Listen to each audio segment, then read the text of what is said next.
what I really, really want to talk about, though, is what we're watching on the CW, starting with All American Homecoming, because again, I'm not going to shut up about this show. What did you guys think about the premiere episode? I thought it was great, well done, a good way to establish a spinoff as its own, own identity, its own thing. Personally, I don't know if it's something that I would continue watching. I'm gonna give it the 4 episode test. That's my tried and true method. I do 4 episodes, and if I still am like hooked, I keep going. And if I'm not, I'm like, we will consciously part amicably, and good luck on your journey. It was just a lot of sports for me, guys. Like I in the sports scenes, I was kind of like drifting, and I was like, "Oh, okay, I don't know what's going on with tennis and baseball." I don't, it was just a lot, but I thought all the characters and all of the twists were so well done, and I like the college shift for the CW. Like we haven't seen that in a while, and I liked that. I thoroughly enjoyed it as well. I feel like the sports stuff, I'm totally with you on that. And, I know very little about my own sports over here, let alone American sports. But I feel like the character drama was excellent. It really did a good job of getting me engaged in who these people are, because I didn't watch All American that much. I only seen parts of the first episodes. So I think that was a good thing. I had a blast watching it. I will definitely keep with it for now. I hope the sports stuff doesn't overwhelm me, but I'm definitely on board with these character stories, and I had a really good time watching it. I'm happy that you guys enjoyed it, but it is funny though that you're both saying that like the sports a bit too much for me, because in my review I said not enough sports.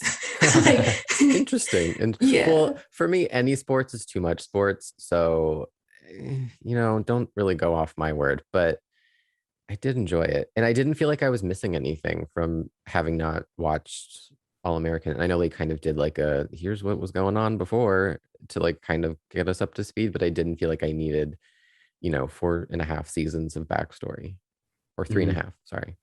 That's the true test of a spin-off series, whether or not like you can get like people who are just going to watch that series hooked without telling them like, actually you're going to need like you said, 3.5 seasons of backstory Yeah. in order to understand this one show, because it's a turnoff. So that the All American Homecoming being able to just like hook an audience immediately and just give you a little bit of like the Cliff Notes version of what Simone went through in All American is great. I think they did a solid job now establishing the characters. Like I said, I had no backstory, and I was like totally hooked and invested in all of their stories. So from a character standpoint, I thoroughly enjoyed it. We'll have to circle back though when the sports do gear up to see what you guys think if it passes the 4 episode test. Because I said that it needed more sports, because it's a sports drama and it felt more like a college drama with athletes at the Mm, focus. Which I know that's a really weird distinction, but it's what it felt to me in comparing Mm. it to All American, which was very football heavy right at the top. And there's baseball and tennis in All American Homecoming, but for the most part, we're in these dorms with these kids trying to figure out life, and like parents that don't tell you that they're not going to pay the rest of your college. When you actually go to college first, you find that out, but she's 2 days into being on campus to find out that she doesn't have room and board paid for it. Not a Mess. great parent move. Mess. No, it's absolute mess. But the CW loves mess. I mean, Superman and Lois, their newest episode, messy, messy, messy, messy, messy on Hot the mess parent in every angle. corner. Hot mess. Yes.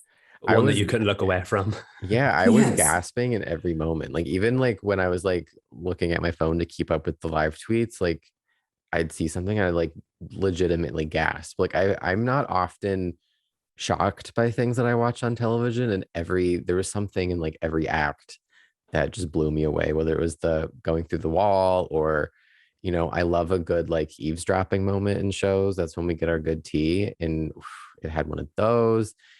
Jonathan going off the rails. I don't explicitly understand everything that's going on, especially with the alley situation, because me and superheroes sometimes like I get mixed up with all of the ins and outs of the mythology. But I'm hooked. I'm invested. I'm on board. Obviously.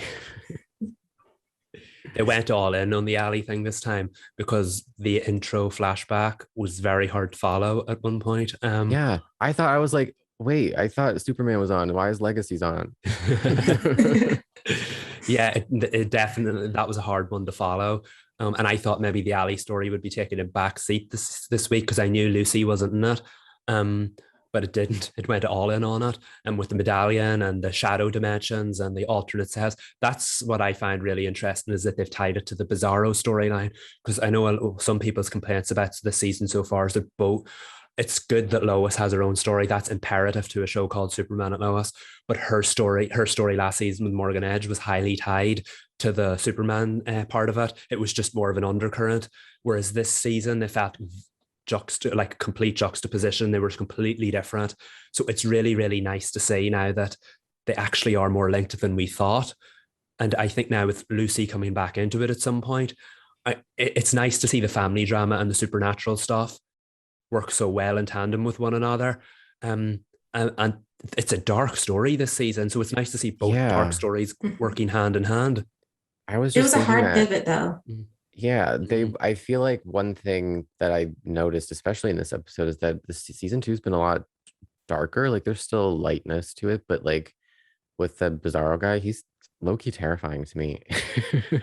And it just feels so dark. And I feel like a lot of shows tend to do that with season 1, or season 2, when season 1 was so like well received and loved, they go a little bit too dark in the follow-up, and then they have to like swing back up to like balance out the tone. But I know that I'm out of my depth with superhero and comics, so I don't know if this is all canon. I don't know, we don't have to get into that, but maybe it works for some fans. But sometimes I'm kind of miss the tone that I'm familiar with. But I'm along for the ride for now. Season 2 is always a test season though, because people tend to really like first seasons, and then the season 2 is where we start experimenting. I think I might end up being in the minority with this Ali storyline. I thought that what they did in the newest episode, it was quite the hard pivot. And I was like, wait a second. So now Ali is tied to Bizarro, and we're somehow going to come to, like, I'm not sure if they're going to stick their landing there, especially when they had Lois backtrack so much. She's like, well, maybe Ali was right. I was like, no, she's still wrong. Like, she's like, her methods are terrible. Just because like what she's doing, like what you thought she was doing has changed, doesn't mean that she as a person is correct. She's not. And I mean, Miss Beppo, who could play Velma, if we had a Scooby-Doo CW series, actually sort of told her that when she's like, no, Ali's ruling the Bizarro world. And that's really, really strange. And we don't know how that's going to play out down the line. I'm not as interested in that storyline as I am in Bizarro in general, just because I've always loved Bizarro Superman. He's such a weird character, and it always brings something interesting and new to the table. And as far as the Cushings, who are now the Cortezes, go, I'm not sure I'm here for this adultery plotline because I think it's going to still focus, but I'm here for Miss Sarah's anger, and I cannot wait to see her explode. Yeah, totally on board with that. That one kind of came out of the blue for me, but I don't hate where it's gone so far, because I feel like Lana and Sarah need to give Kyle a good talking to, and that needs to happen at some point. And I feel like we're going in that direction. I just hope this information doesn't get used against them in the mayoral race, because then it feels like they're trying to do too much at once. I think we need to keep this family centric, because that's where the show thrives. And I'm eager to see where it goes after that. And I do want to give credit to Jordan, because I'm really hard on him, because he, that boy rides my last nerve. But he was fine this week. He didn't really, it was all Jonathan really. Jonathan's losing it. He needs to reel it in.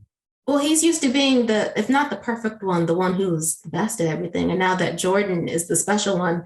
And to be fair to Jonathan, I don't think he would care as much if like the rest of his life wasn't falling to pieces at school. Like if he was on the football team in a position that he wanted to be in, and he was actually seeing some playing time, he probably wouldn't care that Jordan is training to be Superboy. But because Jonathan doesn't have anything of his own anymore, because everything is facilitating Jordan's growth and everyone's worried about Jordan and no one's really paying attention to him besides what he's saying to Jordan and how he's supporting Jordan, he's cracking. And I mean, I guess that works. So he's not a perfect character. I just want him to crack faster and for someone to catch him so we can move on.